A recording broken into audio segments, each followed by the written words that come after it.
Hi ಎಲ್ಲರಿಗೂ Soumya's world ಚಾನಲ್ಗೆ ನಿಮ್ಮೆಲ್ಲರಿಗೂ ಸ್ವಾಗತ. ಹೇಗಿದ್ದೀರಾ? ಎಲ್ಲರೂ ಚೆನ್ನಾಗಿದ್ದೀರಾ ಅಂತ ಅನ್ಕೋತಾ ಇದ್ದೀನಿ.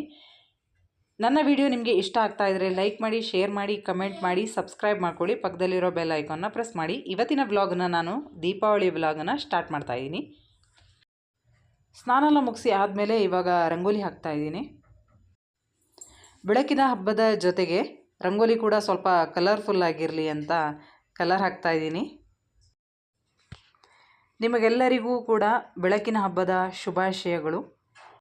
ದೀಪಾವಳಿ ಹಬ್ಬದ ವಿಶೇಷ ಅಂತ ಹೇಳಿದ್ರೆ ಎಣ್ಣೆ ಹಚ್ಕೊಂಡು ಸ್ನಾನ ಮಾಡೋದು ಹಾಗೂ ಬೆಳಕಿನ ಹಬ್ಬ ಅಂದರೆ ದೀಪಗಳನ್ನು ಹಚ್ಚುವಂಥದ್ದು. ಚಿಕ್ಕವರು ಇರಬೇಕಾದ್ರೆ ನಮಗೆ ಒಂದು ಆಸೆ ಅಂದರೆ ನಾವು ದೀಪಾವಳಿ ಹಬ್ಬದ ಟೈಮಲ್ಲಿ ಪಟಾಕಿ ಹಚ್ಬೋದು ಅಂತ.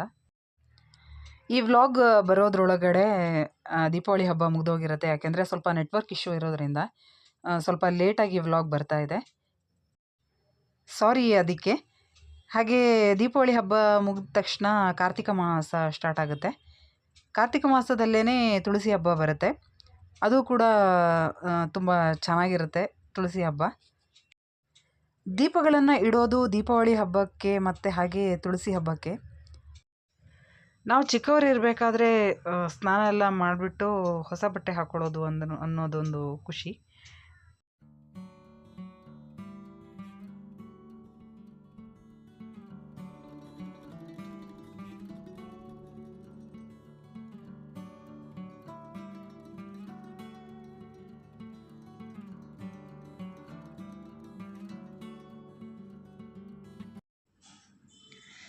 ರಂಗೋಲಿ ಎಲ್ಲ ಹಾಕಿ ಆಯಿತು. ಹೇಗಿದ್ದಾರೆ ನನ್ನ ರಂಗೋಲಿ ಅಂತ ಕಮೆಂಟ್ ಬಾಕ್ಸಲ್ಲಿ ಕಮೆಂಟ್ ಮಾಡಿ. ನಾನು ಯಾವಾಗಲೂ ಸಿಂಪಲ್ಲಾಗಿ ಚಾಕಲ್ಲಿ ಹಾಕಿಬಿಡ್ತಿದ್ದೆ, ಯಾಕೆಂದರೆ ಆ ಕಾರ್ನರ್ ಸೈಡಲ್ಲಿ ಹೋಗಿ ಆ ರಂಗೋಲಿ ಪೌಡ್ರ್ ಎಲ್ಲ ಸಿಕ್ಕೊಂಬೀಳುತ್ತೆ ಅನ್ನೋ ಕಾರಣಕ್ಕಾಗಿ. ಇವತ್ತು ದೀಪಾವಳಿ ಹಬ್ಬ ಆಗಿರೋದ್ರಿಂದ ಕಲರೆಲ್ಲ ಹಾಕಿದ್ದೀನಿ. ನನಗಂತೂ ತುಂಬ ಚೆನ್ನಾಗಿ ಕಾಣ್ತಾಯಿತ್ತು. ನಿಮ್ಗೆ ಹೇಗೆ ಕಾಣುತ್ತೆ ಅಂತ ಹೇಳಿ ನನಗೆ. ದೀಪಾವಳಿಯ ಮೊದಲಿನ ವ್ಲಾಗಲ್ಲಿ ಡೀಪ್ ಕ್ಲೀನ್ ಮಾಡಿರೋದ್ರಿಂದ ಸ್ವಲ್ಪ ಸುಸ್ತು ಕೂಡ ಆಗಿತ್ತು, ಹಾಗೆ ಟೈಮ್ ಕೂಡ ಇರಲಿಲ್ಲ, ಹೂವೆಲ್ಲ ಕಟ್ಟಿರಲಿಲ್ಲ. ಅದಕ್ಕೆ ದೀಪಾವಳಿ ದಿನವೇ ಹೂವೆಲ್ಲ ಕಟ್ಕೋತಾ ಇದ್ದೀನಿ. ದೀಪಾವಳಿ ಹಬ್ಬದ ದಿನ ಟೈಮ್ ಸಿಗ್ತಾ ಅಂತ ಕೇಳ್ಬೋದು. ಅಡುಗೆ ಏನೂ ಸ್ಪೆಷಲಾಗೇನು ಮಾಡೋವಾಗಿರಲಿಲ್ಲ, ಹಾಗಾಗಿ ಸಿಂಪಲಾಗಿ ಮಾಡಿದ್ದೆ ಅಡುಗೆನ. ಹಾಗಾಗಿ ಸ್ವಲ್ಪ ಟೈಮ್ ಇತ್ತು, ಹೂವನ್ನು ಕಟ್ಕೋತಾ ಇದ್ದೀನಿ. ನಾನಿಲ್ಲಿ ಯಾವುದೇ ರೀತಿಯಾದ ರೆಸಿಪಿನ ಶೇರ್ ಮಾಡ್ತಾಯಿಲ್ಲ, ಯಾಕೆಂದರೆ ಸಿಂಪಲ್ಲಾಗಿ ಯಾವಾಗಲೂ ಮಾಡಿರುವಂಥ ಅಡುಗೆಯನ್ನೇ ಮಾಡಿರೋದು ನಾನು. ಏನು ಸ್ಪೆಷಲಾಗಿ ಮಾಡಿಲ್ಲ, ಹಾಗಾಗಿ ನಾನು ಯಾವ ರೆಸಿಪಿನೂ ಕೂಡ ಇಲ್ಲಿ ಶೇರ್ ಮಾಡ್ತಾಯಿಲ್ಲ. ಸೇವಂತಿಗೆ ಹೂವನ್ನು ಮೊದಲಿನ ದಿನವೇ ತೊಗೊಂಬಂದಿರೋದು. ಫ್ರೆಶ್ಶಾಗೇ ಇತ್ತು, ಆದರೆ ತೊಟ್ಟು ಸ್ವಲ್ಪ ಬೆಂಡಾಗಿತ್ತು, ಹಾಗೆ ಸ್ವಲ್ಪ ಕಟ್ಟಾಗ್ತಾಯಿತ್ತು. ತೊಟ್ಟು ಕರೆಕ್ಟಾಗಿ ಇದ್ದರೆ ಮಾತ್ರ ಹೂ ಕಟ್ಟೋಕ್ಕೆ ಚೆನ್ನಾಗಿ ಬರುತ್ತೆ. ಸೇವಂತಿಗೆ ಹೂವು ಕಟ್ಟಬೇಕಾದ್ರೆ ಅದ್ರ ಮಧ್ಯೆ ಮಧ್ಯೆ ಒಂದು ರೋಸ್ ಹೂವು ಇದ್ದರೆ ಚೆನ್ನಾಗಿ ಕಾಣುತ್ತೆ. ಆದರೆ ರೋಸ್ ಹೂವು ಸಿಕ್ಕಿರಲಿಲ್ಲ, ಹಾಗಾಗಿ ಸೇವಂತಿಗೆ ಹೂವಿನ ಹಾರವನ್ನು ಮಾಡ್ತಾಯಿದ್ದೀನಿ, ಮಾಲೆಯನ್ನು. ಈ ಹೂ ಕಟ್ಟೋ ವಿದ್ಯೆ ಯಾರಿಂದ ಬಂದಿದ್ದು ಅಂದರೆ ನಮ್ಮ ಅಮ್ಮನಿಂದ. ಯಾಕೆಂದರೆ ನಮ್ಮ ಅಮ್ಮ ತುಂಬ ಚೆನ್ನಾಗಿ ಹೂ ಕಟ್ತಾರೆ, ಗಿಡಗಳನ್ನು ತುಂಬ ಚೆನ್ನಾಗಿ ಬೆಳೆಸ್ತಾರೆ, ಹಾಗೆ ಹೂವನ್ನು ಕೂಡ ತುಂಬ ಚೆನ್ನಾಗಿ ಕಟ್ತಾರೆ. ಚಿಕ್ಕವರು ಇರಬೇಕಾದ್ರೆ ಪಟಾಕಿ ಹೊಡೆಯೋದು ಒಂದು ಖುಷಿ. ಇವಾಗ ಅಷ್ಟೊಂದೇನು ಪಟಾಕಿ ಬಗ್ಗೆ ಏನು ಇಂಟ್ರೆಸ್ಟ್ ಏನಿಲ್ಲ. ಬೆಳಕಿನ ಹಬ್ಬ ಆಗಿರೋದ್ರಿಂದ ಬೆಳಕು ಎಲ್ಲರ ಜೀವನದಲ್ಲೂ ಸುಖ, ಶಾಂತಿ, ನೆಮ್ಮದಿ ತರಲಿ ಅಂತ ನಾನು ಹಾರೈಸ್ತೀನಿ. ಬೆಳಕು ಅಂದ್ರೇ ಪಾಸಿಟಿವಿಟಿ.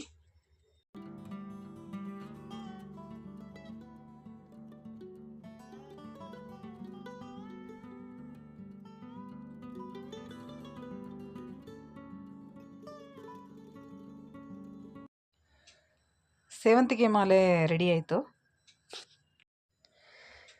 ಮನೆಯಲ್ಲಿ ಜಾಸ್ತಿ ದೀಪ ಹಚ್ಚೋದ್ರಿಂದ ಮನಸ್ಸಿಗೆ ಒಂಥರ ಸಮಾಧಾನ ಇರುತ್ತೆ, ಹಾಗೆ ಬೆಳಕು ಮನೆ ತುಂಬ ಇರೋದ್ರಿಂದ ಅದೊಂಥರ ಪಾಸಿಟಿವಿಟಿ ಹೆಚ್ಚಾಗುತ್ತೆ ಅಂತಲೂ ಕೂಡ ಹೇಳ್ಬೋದು.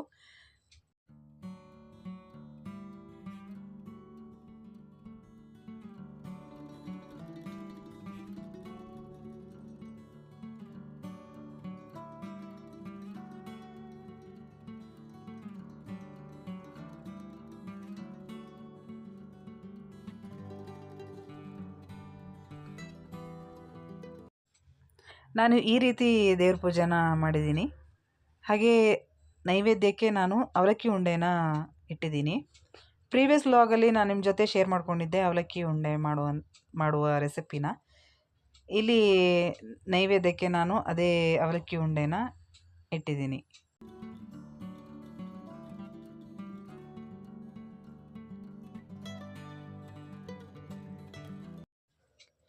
ಆರತಿ ಮಾಡೋಣ ಅಂತ ಆರತಿ ತಟ್ಟೆ ರೆಡಿ ಮಾಡ್ಕೋತಾ ಇದ್ದೀನಿ.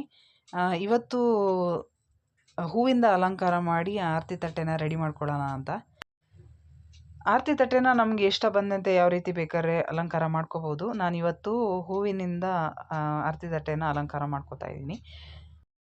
ಆರತಿ ತಟ್ಟೆ ಒಳಗಡೆ ಬೇಕಾದರೆ ರಂಗೋಲಿನ ಹಾಕ್ಬಿಟ್ಟು ಕೂಡ ಅದೊಂದು ಡಿಸೈನ್ ಟೈಪ್ ಮಾಡಿಬಿಟ್ಟು ಆರತಿ ತಟ್ಟೆನ ರೆಡಿ ಮಾಡ್ಕೋಬೋದು.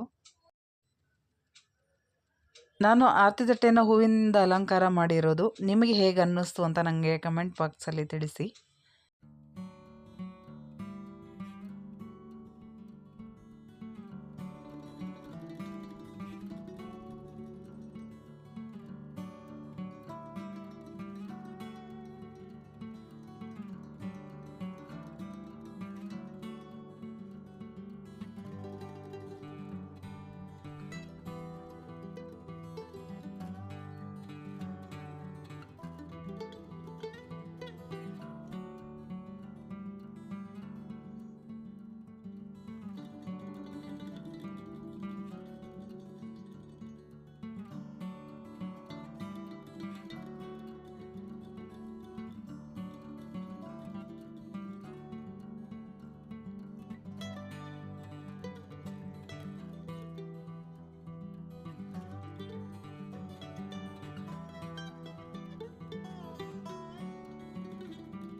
ಆರತಿ ತಟ್ಟೆ ರೆಡಿಯಾಗಿದೆ.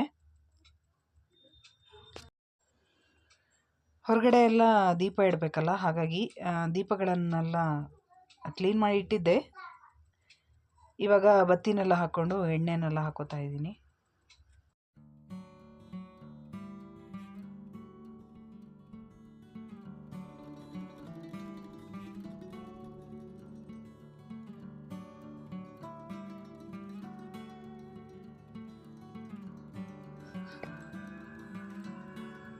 ಎಲ್ಲರಿಗೂ ದೀಪಾವಳಿ ಹಬ್ಬದ ಹಾರ್ದಿಕ ಶುಭಾಶಯಗಳು.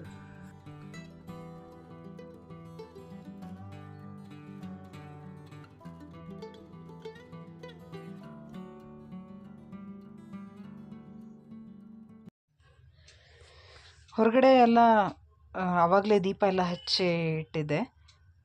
ಇದು ಮೇನ್ ಡೋರ್ ಎದುರುಗಡೆ ದೀಪ ಹಚ್ಚುತ್ತಾ ಇದ್ದೀನಿ ಇವಾಗ.